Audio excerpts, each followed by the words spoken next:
The mobile device has become the defining artifact of 21st century childhood, a portal that opens before the first word is spoken and rarely closes until the last breath of adolescence. By the time a child reaches 7 years of age in most high-income countries, 3/4 will own or regularly use a smartphone or tablet, with exposure often beginning in infancy, sometimes as early as the neonatal word, where parents capture the first yawn on a glowing screen. Globally, the median age of first touchscreen interaction now stands at 9.4 months, and 42% of infants under 1 year engage daily with mobile media for more than half an hour. This is no longer an outlier behavior. It is the new developmental milestone, as routine as the first step or the first word, yet infinitely more complex in its consequences, embedding medical vulnerabilities, psychological distortions, social fractures, and behavioral dysregulations that ripple through families, leaving both children and parents grappling with unprecedented challenges. Mobile exposure must be understood through a dose-response framework that accounts for cumulative hours of active touch, passive video consumption, and ambient proximity, the route of administration, whether the child operates the device, co-uses it with a caregiver, or simply inhabits a space saturated with parental scrolling. The critical developmental windows from birth to 2, 3 to 5, 6 to 12, and 13 to 18 years. And the content itself, educational, entertainment, social, algorithmic, or advertising-driven. Unlike the television sets of previous generations, mobile devices are not passive screens. They are interactive, portable, personalized, and sensor-rich, equipped with cameras, microphones, GPS, and accelerometers that enable continuous, multidimensional surveillance. They dissolve boundaries between bedroom and boardroom, playground and platform, self and server, but this seamless integration comes at a cost. Medical studies reveal heightened risks of obesity, myopia, and disrupted endocrine function. Psychological research links them to anxiety, depression, and suicidal ideation. Social analyses highlight eroded interpersonal bonds and cyberbullying epidemics, and behavioral investigations uncover aggression, impulsivity, and addiction cycles that ensnare not just the young users, but their overwhelmed parents, who often mirror the very dependencies they seek to curb. The infant brain, forming 700 to 1,000 synaptic connections per second in the first 1,000 days, is exquisitely sensitive to environmental input. Mobile media disrupts this process in 3 fundamental ways. First, the sensory overstimulation of high contrast, rapidly changing images, delivering 300% more luminance transitions per minute than the natural world, alters electrophysiological patterns. Electroencephalographic studies of 18-month-olds after just 20 minutes of tablet use reveal theta to beta ratios resembling those seen in attention deficit hyperactivity disorder. Second, the instantaneous, non-social contingency of touchscreen feedback bypasses the serve and return architecture of human interaction, essential for secure attachment and executive function development. Functional magnetic resonance imaging shows reduced anterior cingulate activation during co-viewing compared to live play at 24 months. Third, background mobile media, present in 31% of American infant environments for more than 2 hours daily, produces a 6 to 8% deficit in sustained attention by 36 months, according to the Adolescent Brain Cognitive Development Cohort of nearly 12,000 children. Medically, this early exposure correlates with delayed motor milestones and increased risk of developmental disorders, as prolonged screen time displaces tactile exploration crucial for neural pruning. The classic video deficit, first documented in the early 2000s, demonstrated that children under 30 months learn poorly from two-dimensional video. Touch interactivity does not eliminate this deficit. Transfer failure persists at 84%. Dose-response curves are stark. More than 30 daily minutes of mobile exposure in the first year yields a Cohen's d effect size of 0.42 on cognitive delay. More than 60 minutes in the second year increases this to 0.68, and more than 2 hours in the third year reaches 0.91, with heterogeneity across 42 studies at 0.71. Yet, 87% of the top 100 toddler apps claim educational benefits, though only 4% meet American Academy of Pediatrics criteria for cognitive stimulation. The edutainment industry thus functions as a Trojan horse, promising enrichment while delivering distraction. And recent 2025 research underscores the medical toll. Children under 13 with smartphones exhibit sleep disruptions, with blue light suppressing melatonin and fragmenting REM cycles, leading to chronic fatigue that exacerbates growth hormone deficiencies and immune suppression. Sleep, the non-negotiable foundation of neurodevelopment, is the next casualty, with profound medical and psychological ramifications for children. Mobile screens emit peak wavelengths of 450 to 480 nanometers, activating intrinsically photosensitive retinal ganglion cells and suppressing melatonin by up to 51 minutes after 1 hour of pre-bedtime use. Prepubertal children, whose melatonin onset occurs 2 hours earlier than in adults, are particularly vulnerable. Each additional hour of evening mobile use increases the risk of insomnia at age 14 by 13%, according to the Growing Up Today Study 3 cohort of over 8,000 adolescents. Polysomnography coupled with functional MRI reveals an 18% reduction in slow-wave sleep after 2 hours of tablet gaming, with hippocampal replay, the neural mechanism of memory consolidation, diminished, and declarative recall 11% lower the following day. Clinically, this translates to heightened risks of metabolic disorders. For instance, disrupted circadian rhythms contribute to a 25% increase in childhood obesity rates among high-screen users, as sedentary habits replace active play, altering leptin sensitivity and fostering insulin resistance. Psychologically, chronic sleep deprivation amplifies internalizing disorders. Children with excessive mobile exposure report elevated anxiety and depression, forming a vicious cycle where emotional dysregulation leads to more screen time as a maladaptive coping mechanism. Parents, too, face medical challenges here.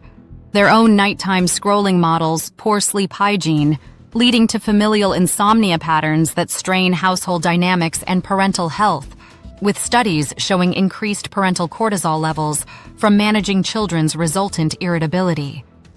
Language acquisition, once measured against the 30 million word gap between socioeconomic strata, now contends with a 3 million swipe gap, intertwining medical delays with psychological setbacks.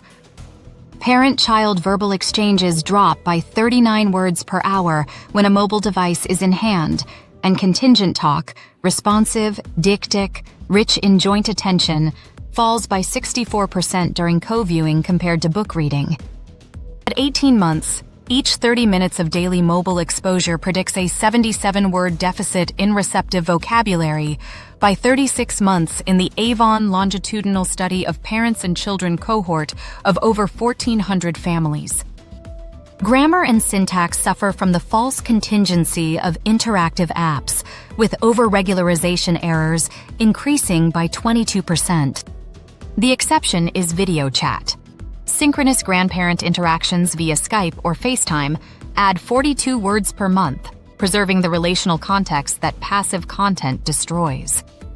Medically, these deficits link to broader neurodevelopmental issues, including a higher incidence of speech-language impairments requiring therapy. Psychologically, delayed communication fosters frustration and isolation, with children exhibiting higher rates of tantrums and withdrawal, behaviors that psychologists classify as precursors to oppositional defiant disorder. For parents, this creates a cycle of guilt and helplessness. Many report anxiety over their child's milestones, leading to over-reliance on apps as digital babysitters, which paradoxically worsens the problem and strains parent-child bonds. The socio-emotional domain is reshaped by dopamine loops and fear of missing out, yielding a cascade of psychological and social problems for children while burdening parents with intervention demands. Variable reward schedules in likes, streaks, and notifications activate the nucleus accumbens with intensity rivaling gambling, as shown in functional MRI studies of 94 children. Prefrontal immaturity before age 12 impairs self-regulation, and meta-analysis of 142 studies reveals odds ratios of 2.31 for anxiety and 3.12 for depression with more than 2 and 3 daily hours of mobile use, respectively. Cyberbullying migrates to mobile platforms, with 59% of 9 to 12-year-olds reporting harassment in the EU Kids Online 2025 survey. Nighttime notifications induce PTSD-like hyperarousal. Body image distortion accelerates through filters, with 31% of teen girls attempting Snapchat dysmorphia replication via makeup or surgery, per the American Society of Plastic Surgeons. Socially, excessive mobile use erodes face-to-face interactions, leading to isolation. Children prioritize virtual connections, resulting in weaker empathy skills and higher rates of relational aggression. Behaviorally, this manifests as externalizing issues, aggression, hyperactivity, and poor impulse control, with post-screen tantrums reported in multiple studies as screen rage, where abrupt device removal triggers meltdowns resembling withdrawal symptoms. Parents struggle immensely. They face family conflicts over device rules, with cell phones linked to reduced emotional disclosure from children, heightening parental stress and feelings of disconnection. Many parents, addicted themselves, inadvertently model the behavior, perpetuating a transgenerational cycle of dependency that psychologists warn can impair attachment security. Physical health follows a predictable trajectory of harm, encompassing medical concerns that extend beyond the child to parental oversight burdens. The near-work hypothesis links each diopter hour of mobile focus to a 0.1 diopter myopic shift. In Singapore's cohort of over 12,000 children, 83% are myopic by age 12, with mobile use the strongest predictor, necessitating early ophthalmic interventions and increasing healthcare costs for families. Cervical flexion at 45 degrees during device use increases effective head weight to 27 kilograms, contributing to a 15% higher prevalence of chronic neck pain by age 16, often requiring physical therapy. Sedentary displacement is equally concerning. Each mobile hour reduces moderate to vigorous physical activity by 18 minutes, elevating BMI Z-scores by 0.09 per daily hour over 10 years in the ABCD study, paving the way for type 2 diabetes and cardiovascular risks in youth. Behaviorally, this inactivity fuels restlessness and attentional deficits, with children displaying hyperactivity when not engaged digitally. Parents report exhaustion from enforcing activity breaks, leading to their own sedentary habits and health declines, such as weight gain from stress eating amid device battles. Beneath these visible effects lies the invisible extraction layer, amplifying social and psychological harms through data-driven manipulation. The average child-directed app contains 73 third-party trackers, harvesting location, voice, facial vectors, and keystroke patterns. YouTube Kids algorithms predict temperament from dwell time with 81% accuracy to serve hyperpalatable food advertisements, per internal meta-audits leaked in 2024, contributing to medical issues like obesity via targeted junk food promotions. Legal protections remain inadequate. The Children's Online Privacy Protection Act covers neither behavioral advertising nor general audience platforms with child users. California's deletion right under the California Consumer Privacy Act for minors is exercised by only 3% of parents. Socially, this commercialization fosters consumerism and peer comparison, exacerbating bullying and low self-worth. Psychologically, the constant surveillance induces paranoia and detachment, with preteens reporting suicidal thoughts linked to online pressures. For parents, navigating this landscape is daunting. Many experience guilt over privacy lapses, leading to anxiety and relational strain as they monitor devices, often invading their child's autonomy and sparking conflicts. Parental mediation typologies, updated from Livingston and Helsper's framework, reveal 41% of caregivers employ restrictive strategies that reduce problematic use but can provoke rebellion. 28% use active co-engagement that builds digital literacy, yet demands time many parents lack. 19% monitor with privacy costs that erode trust. And 12% rely on technical controls ineffective after age 10. The co-use fallacy persists. 68% of joint play is parallel rather than interactive, and parental smartphone addiction correlates with child aggression and negative attitudes.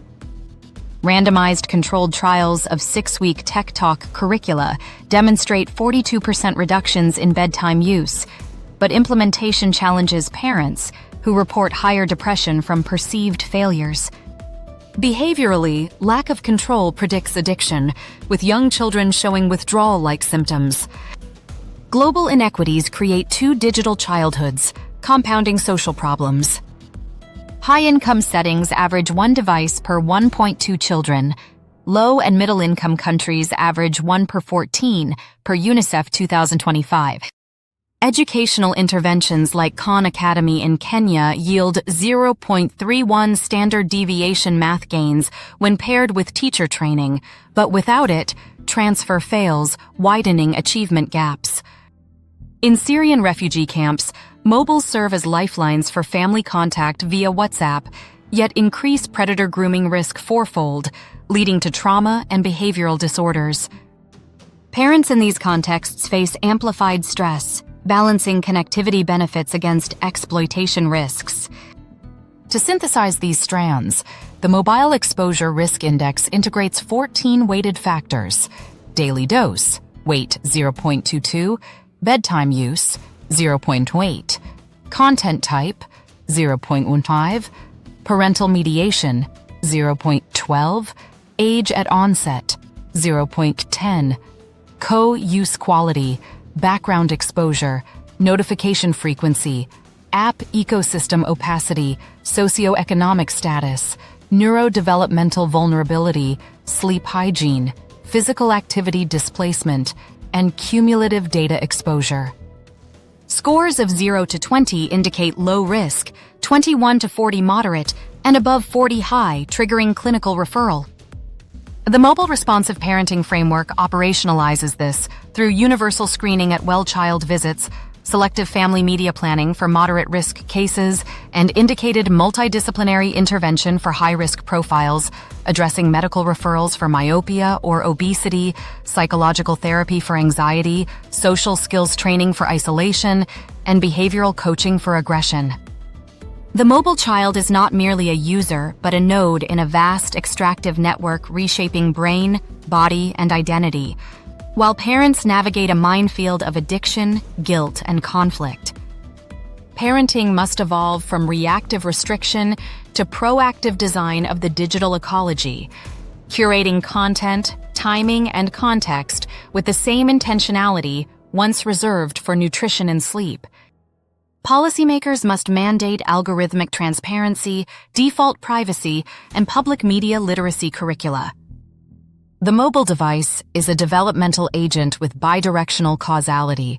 It can amplify or attenuate human potential, but unchecked, it inflicts medical harms like chronic pain and metabolic disease, psychological wounds such as depression and suicidal ideation, social rifts through isolation and bullying, and behavioral disruptions including aggression and addiction, problems that afflict children profoundly and leave parents exhausted, anxious, and often complicit in the cycle.